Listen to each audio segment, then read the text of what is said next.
Hey good folks, Ram and Avram here for Tuts Plus, and welcome to this Realflow Soft Bodies tutorial. In my previous Realflow tutorials, we have explored several of Realflow's fluid simulations and other abilities. This tutorial is going to be slightly different. In this tutorial, we are going to explore Realflow's ability to simulate soft bodies. Soft bodies is not exclusive to Realflow. It's an option that's available for you in practically any 3D software. But I find that working with soft bodies in Realflow is very intuitive, simulates very fast, and when it comes to integrating it with other simulations such as fluid or gas, rigid bodies, or what have you, Realflow is the tool of choice. At least it is for me. But what is actually soft bodies? Well, by definition, soft bodies are elastic, deformable objects, such as rubber or jelly or even fabrics. Let's start exploring Realflow's soft bodies. For this tutorial, I've created these letters inside Maya. It's basically a cylinder extruded along a CV curve, and I've created a plane that would act as the floor. We'll mark the B and we'll go to Node. The second option in Node is Dynamics, and by default it's set to No. We'll set No to Soft Body, which is the last option. And that opens up a new tab here. We'll explore all of these options in a few seconds, but for now we'll just leave it in its default stage. And we'll introduce to the scene a gravity daemon. We'll go to the daemon menu and we'll select gravity. So let's run the simulation as it is in default stage and see what we get.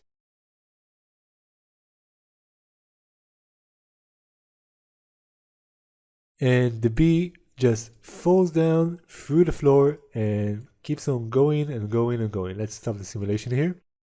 Now, what went wrong here is I haven't set the floor or the plane to be a rigid body, so it would interact with the soft bodies. So let's reset this one. While the plane is still selected, I'll go to Dynamics and set it from No to Passive Rigid Body. Let's try this again.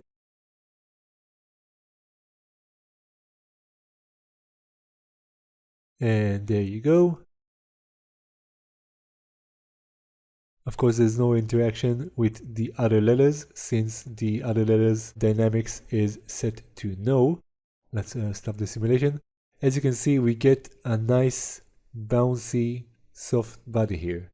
Very, very sweet. And this is just the default stage. Let's reset here. And let's start exploring the different options here. The first node here is mass. Now, any object that is set to dynamic, any sort of dynamic, maybe active rigid or passive rigid or soft body, needs a mass to interact with other objects or particles in the scene. In Realflow, mass is calculated in kilograms. The mass here is 141,130 kilograms, which is huge amount. Let's hide the plane here, and the reason it's huge is its size.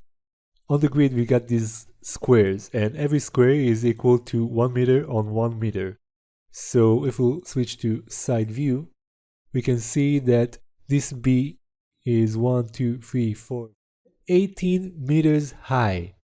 So that's the reason we get this very large number in the mass. If we'll scale it down, it won't affect the mass. We can change the mass manually. We can make it a lot lighter, and that would cause the B to bend less. Let's give it a test. Let's make it 2000.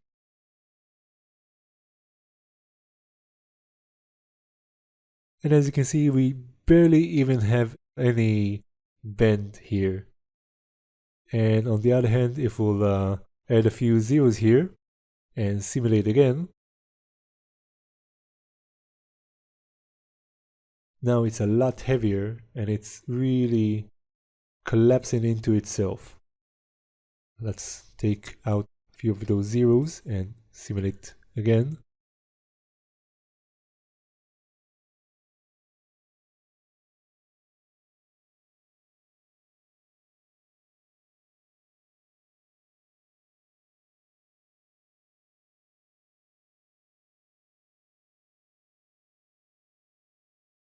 So it's really heavy, but it still keeps its elasticity. You get the main idea. The mass, let's just bring back the original mass. The mass controls how heavy the object is. The initial mass is calculated by the size of the object. Okay, next parameter is the resolution. The resolution is basically in charge of how detailed your simulation is. If you have a highly detailed model with lots of creases and you're looking for a slow motion render where you see all the creases fold into each other in a very high resolution, you would need to raise the resolution quite a bit. However, in simpler models, such as these letters, the default of 125 is more than enough. And bear in mind, the higher you raise the resolution, the longer the simulation will take. The next parameter is length stiffness. Length stiffness is in charge of the object's resistance to change. The default is 0.4, and if we'll select a higher value, let's raise it all the way to 10. By the way, this value goes all the way to 1000. Default settings except for length stiffness is now set to 10, so we should get a very high resistance to any change. Reset the simulation and simulate it again.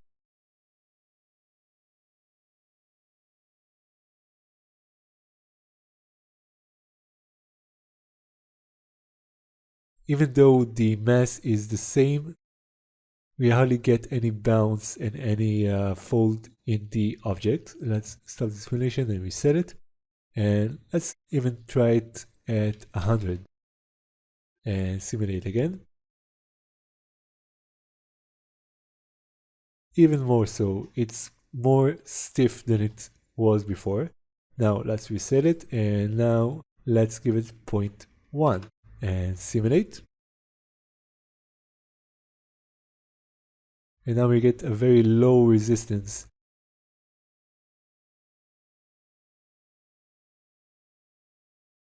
Okay, let's reset it and bring it back to its original state, which was 0.4. The next category is the volume stiffness. Now, where the length stiffness is in charge of the resistance amount of the shape, the volume stiffness is in charge of the volume resistance. So if we'll get a very high value here, let's say 500,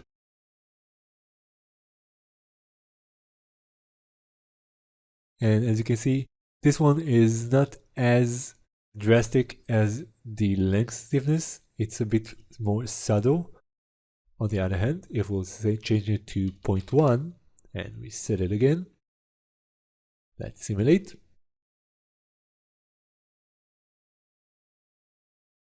We get a very low resistance and the shape tends to get squashed more easily.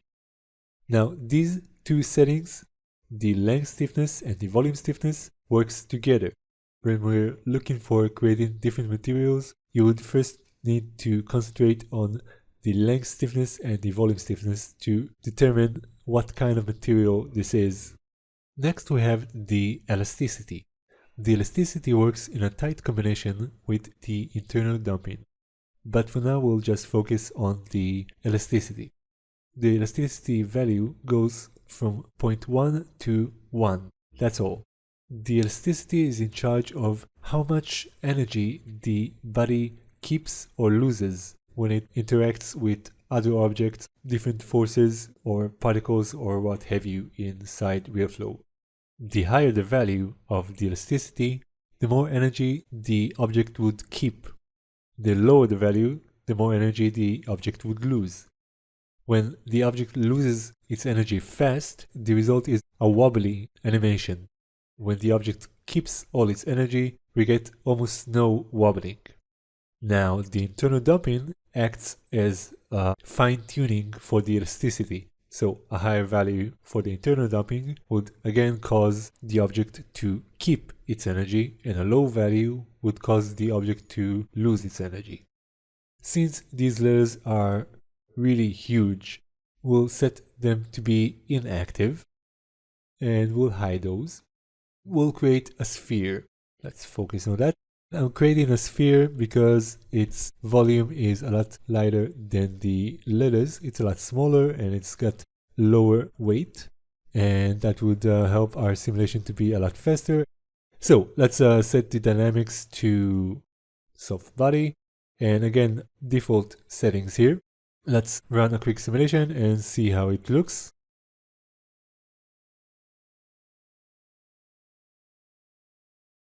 Just a regular bouncing ball, nothing too impressive, right?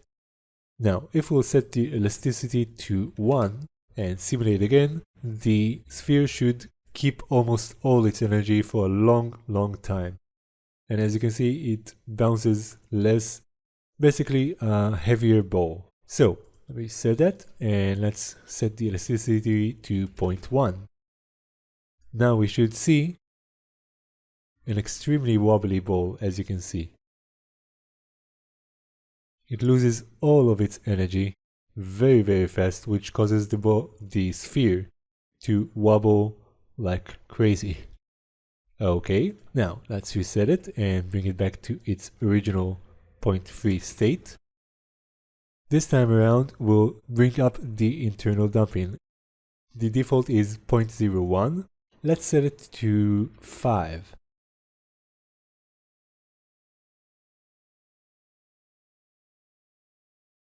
We lost all the energy very fast, and we get no wobbling whatsoever.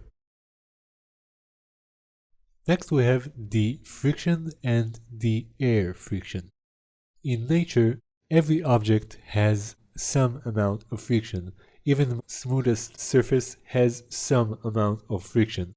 The higher the amount of the friction is, the rougher the surface face are, and the more that object would tend to slow down by that surface. When it comes to jumping, friction doesn't have that much of an influence, but in other cases it does. Next is the air friction. Now, the air friction might not seem that important, and most of the times in the real world you won't even notice it. But a very high amount of air friction can cause the sphere to stop in mid-air. So we already seen the default stage, but let's set it to, let's say, 50 and see how that looks. As you can see, the sphere is really struggling to fall down here because the air is really thick for it. Let's stop the simulation and let's set it to 10. And we get a smoother fall, although it still is quite thick. And we hardly get any amount of bounce here. Let's reset this. That's the air friction. You might find it useful in some cases. Let's set it to the default, which was 0.0005, I think. It might be 10 too much here. Yeah. The next parameter is the autoocclusion, which by default is set to no. Some objects might be built in such a way that you would need to stop them from colliding into themselves. The sphere is not a good example for that. Let's make it inactive and hide it. And let's bring back the sea. Let's simulate the sea and see how it looks in default stage. We'll first need to make it a soft body.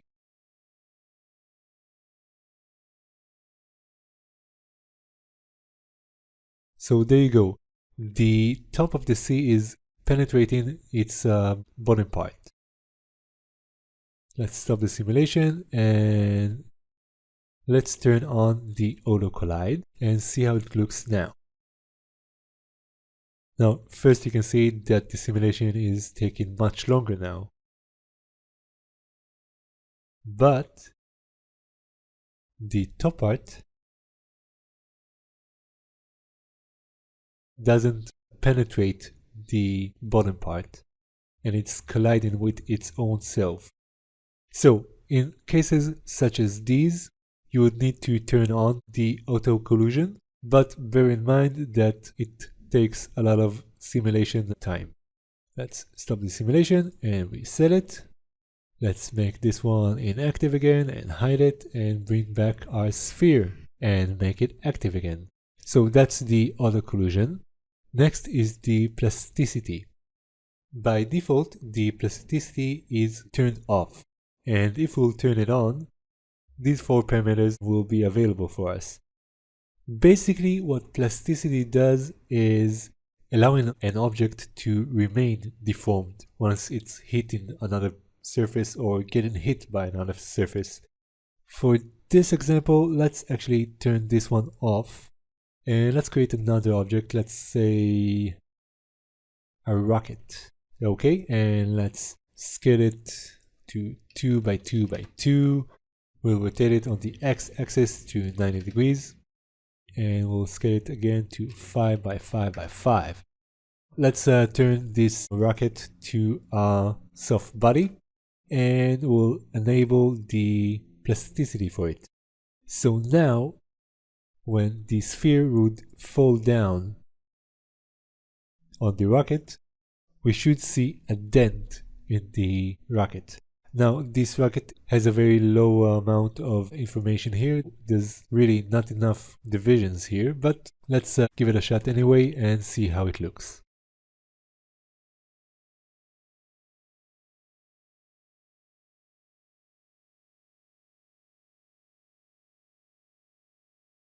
So as you can see, the ball falls on the rocket and squashes it. Let's reset this. Let's find another shape, not the rocket. Let's see. The torus might be okay here.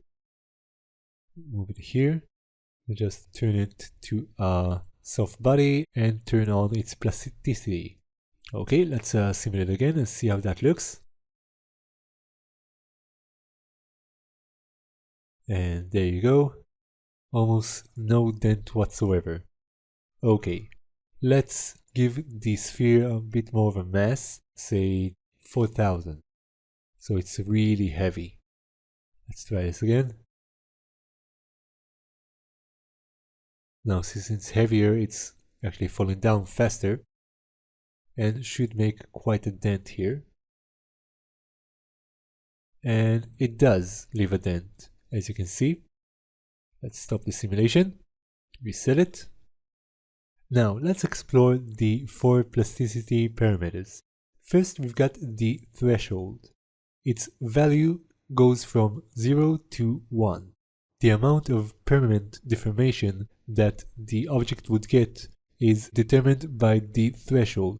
Now the threshold here is a percentage amount, but a percentage that's depending on the length stiffness. So if we'll set this one to 0.5, that means we get a threshold of 50% of the length stiffness. Let's try a quick simulation and see how that looks.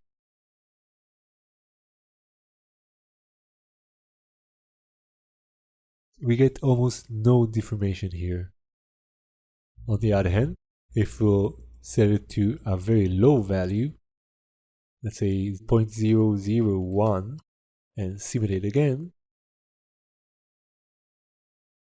we get a very high amount of permanent deformation.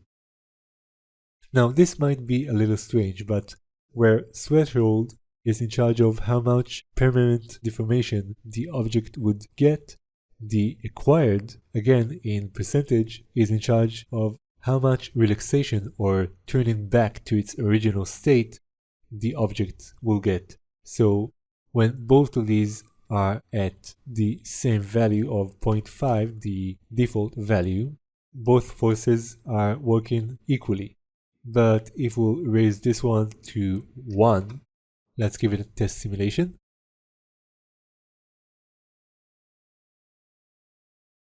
We get a less of a dent here. So when you're interested in creating a permanent deformation here, you should look into both of these parameters. In some cases, if you would lower this threshold too much, you might get an object that goes completely flat. For the time being, let's move the torus to the side and we'll make it inactive. Now, let's take our sphere and turn its plasticity to yes, and we'll set the threshold to 0.0001, so that's 3 zeros and 1. We should get a nice flat sphere. Let's give it a test simulation. And we do get a nice flat sphere here, which continues on getting more and more squashed. Okay, let's reset it. If we would let it simulate on and on, we might get an object that's colliding into itself and basically would in time become a flat plane. And for that we have the compression limit, which again works in percentage from 0 to 1. The compression limit actually gives us a limit to the amount of compression the object is allowed to get. So if we'll switch it to 1 and simulate again, even though the threshold is very, very low, the amount of deformation that the object is allowed is very low. Next is the expansion limit. This value goes from 0 to 100, and it sets a limit for the object on how much it can expand back to its original state. For now, we'll turn the plasticity off, and next we'll look into velocity and rotation. The velocity and the rotation are acting as initial forces that pushes the object to any of the direction we choose. When it's set to 0, we have no initial forces, but if we'll set the velocity to -10 on the z-axis and simulate it, it would be pulled backwards and then jump away. And let's try this on the y-axis, set it to 10. And now it would initially start being pulled up, and then gravity would kick in and drag the sphere down. So that's very useful when you want to create some sort of a simple animation and avoid any keyframes. The rotation works in the very same way. For this, I think I would turn these two to inactive and hide those, and we'll bring back the C again. Make it active and visible. I would like it to have an initial velocity on the y-axis, let's say 10 again, and I would like it to have an initial rotation of 20 on the x-axis, and let's simulate and see how that goes. This was way too much and the wrong axis. Sorry, so let's see. We'll rotate it on the y-axis and we'll give it an initial rotation of 5.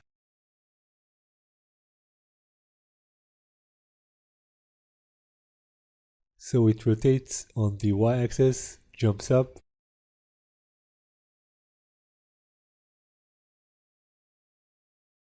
and everything here is done without any keyframe, which is very, very useful in some cases. Next we have the high-res object. Now for this parameter, I created 2 more objects and I'll import them now into the scene. First let's get rid of this one, let's make it inactive and hide it. And let's import object, and let's see, I've got sphere high and sphere low. Let's import them both. These 2 objects are very, very simple shapes. Let's turn them both into soft bodies.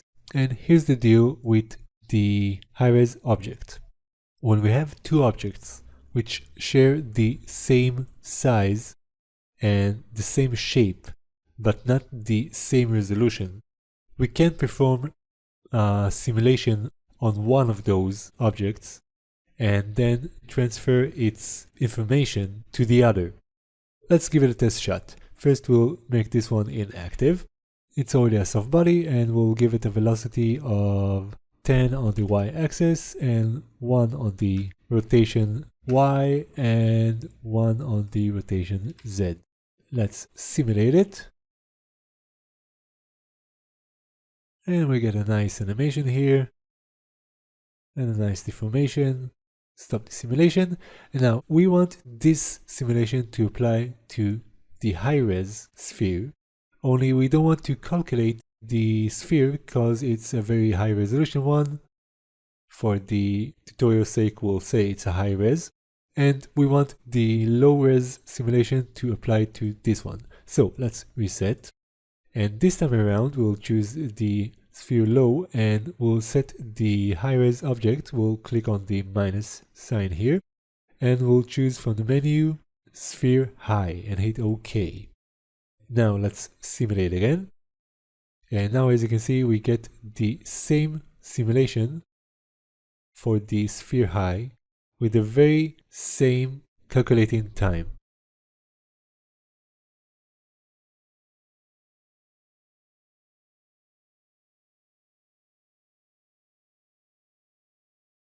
When you have a very high-res object and you want to simulate it in a relatively low amount of time, you can use a low-resolution instance of that same object. Just remember, they need to share the same size and shape. The very last parameter here is update at frame, which is by default set to yes. And that option updates the soft bodies with each frame in the viewport. And if it's turned off, it would still simulate, only you won't see it. And that will help you simulate a bit faster. Okay, that wraps up all the different parameters of the soft body. So let's summarize everything we have learned so far on the soft bodies. And for that, let's get rid of the spheres and the torus. And we'll bring back all of the letters. We'll make them active. We'll just make sure that all of the letters are soft body, which they are not. So I'll make dynamics to soft body. Okay, now let's see. We'll give the first one an initial velocity on the y-axis. We'll say 5 and we'll leave it at default. For the O, we'll set the length stiffness to 0.01 and we'll set its mass really high. We'll just add a couple of zeros here. Oh, that's too much. For the U, we'll set its elasticity to 1 and the internal dumping to 0.5. Okay, and we'll give it an initial velocity on the y-axis of let's say 5. Now, the N, we'll leave it at the default settings, only we'll change the air friction to, let's say, 10. So it will have a really hard time to fall down. It might even get hit by the U, and it will be interesting to see how that affects the N since the N is moving in a really thick environment. Okay, now the C, we already know that we need to turn on the auto collision, which is already turned on, so it will be able to collide with itself. Same goes for the O. We'll turn on plasticity for the C, and it's already have an initial velocity for the position and for the rotation. We'll leave those as is.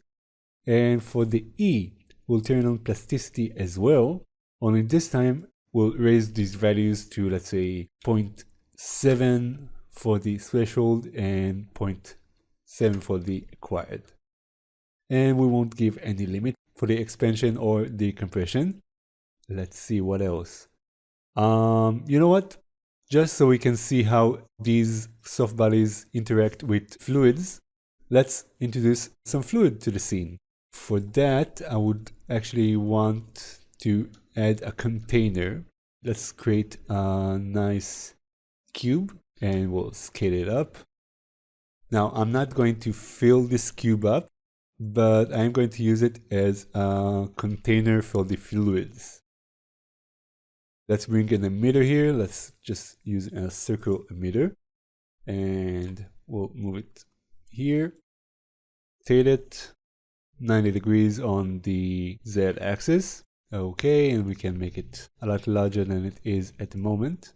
5 by 5 by 5, and that would shoot out a whole lot of particles, and this simulation is going to take quite some time, but we're doing it for this tutorial's sake. Actually, you know what? Let's scale this down on the y-axis just a little bit.